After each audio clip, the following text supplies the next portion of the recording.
Hello, alors je suis heureuse de vous retrouver aujourd'hui pour vous partager un exercice qui franchement est top. À réaliser en couple, ça aide à ressouder les liens, à comprendre vraiment quels sont les besoins de l'autre, à pouvoir exprimer ses besoins et en même temps à aller de l'avant. Et vous savez, on dit souvent être en couple, c'est regarder ensemble dans la même direction. Ben, c'est un peu ça l'idée. C'est de mettre des mots sur nos objectifs communs et individuels pour regarder ensemble vers un futur qui nous rassemble et en même temps qui nous épanouit tous les deux individuellement.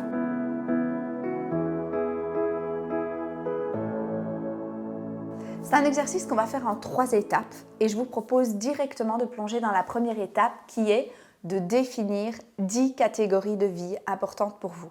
C'est important que ces 10 catégories, vous les définissiez ensemble. Par exemple, je vais vous donner 10 exemples de catégories que nous on a utilisées.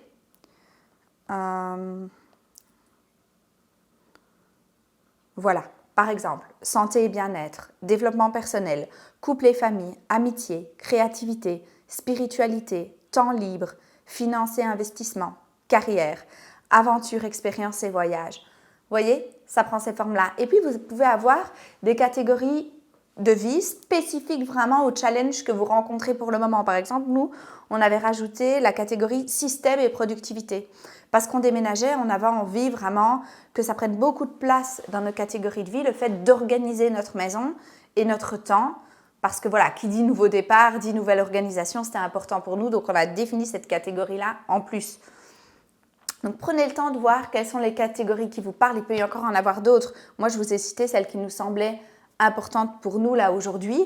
Mais ça peut être tout à fait différent les vôtres. Voilà, soyez à l'écoute de vos besoins individuels et de couple et définissez ces 10 catégories en fonction.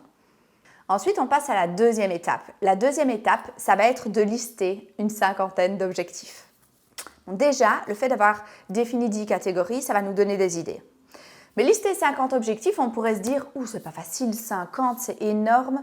Bon, déjà, 50, ça englobe les objectifs de l'un, les objectifs de l'autre individuellement, mais aussi les objectifs que vous avez envie de porter ensemble, les projets que vous avez envie de porter ensemble.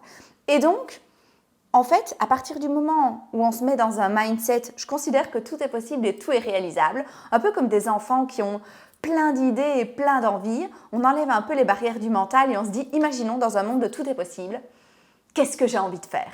Et alors là, c'est la folie furieuse, les idées fusent. Ça peut être écrire un livre, ça peut être tourner un documentaire, ça peut être... moi, j'ai des idées de ce type-là, mais qu'est-ce que ça pourrait être d'autre? Ça pourrait être devenir un grand athlète.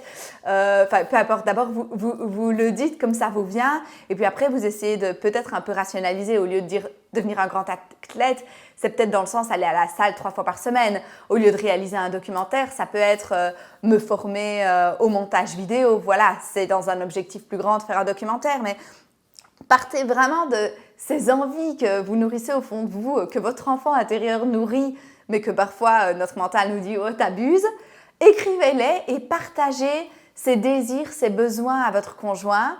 Rien que vous voir vous éveiller et vous amuser dessous ces désirs que vous nourrissez et qui sont enfouis en vous, ça va vous rapprocher et en plus de ça, vous allez aussi être à l'écoute des siens et ça va vous nourrir et vous donner des idées de projets en commun aussi et ce sera beau. Vous allez voir, c'est vraiment un beau moment et ça vaut le coup de jouer le jeu et d'en lister 50 parce que ça permet d'aller chercher ceux vraiment les plus enfouis qu'on n'ose pas avouer ou parfois certains qui sont des détails de la vie quotidienne ou des détails qui ont l'air pas importants, mais par exemple l'objectif de m'accorder du temps de temps en temps, de lire un livre en pleine nature, c'est un objectif important.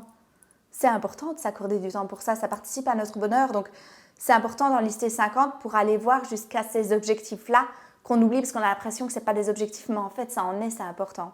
Donc voilà, listez 50 objectifs et une fois que vous l'avez fait, une fois que vous en avez répertorié 50, vous allez les trier par catégorie, les 10 catégories que vous aurez définies au préalable. Ça, c'était la deuxième étape. Et enfin, on arrive à la troisième étape qui va être la priorisation. Ensemble, vous allez voir quels sont les objectifs que vous avez envie de prioriser en début d'année.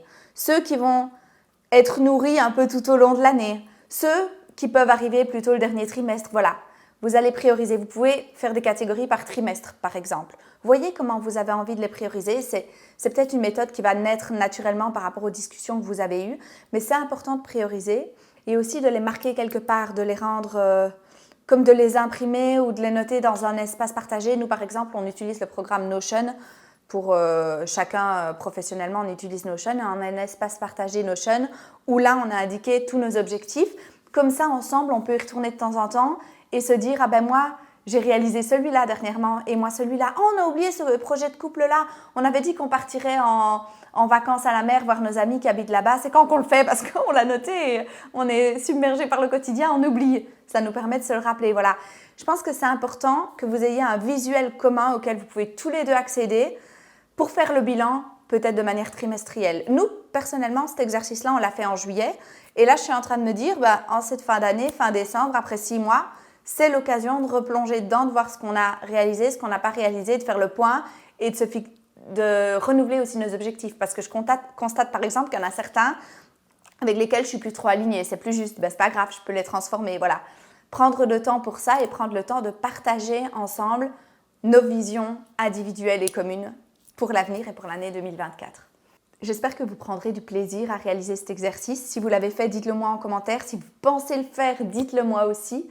Et j'ai envie de terminer en vous proposant de visionner une vidéo que j'avais réalisée il y a quelques années où je vous partageais les 5 critères de fixation d'un bon objectif, d'un objectif qui donne envie d'être réalisé et qui a grande chance que vous réalisiez. Donc, si vous êtes intéressé de savoir comment formuler un objectif porteur, je vous dépose la vidéo juste là. Et puis, je vous souhaite de belles fêtes de fin d'année. On se retrouvera en fin du mois pour la guidance intuitive de l'année 2024. Et on se dit à très bientôt pour de prochaines vidéos.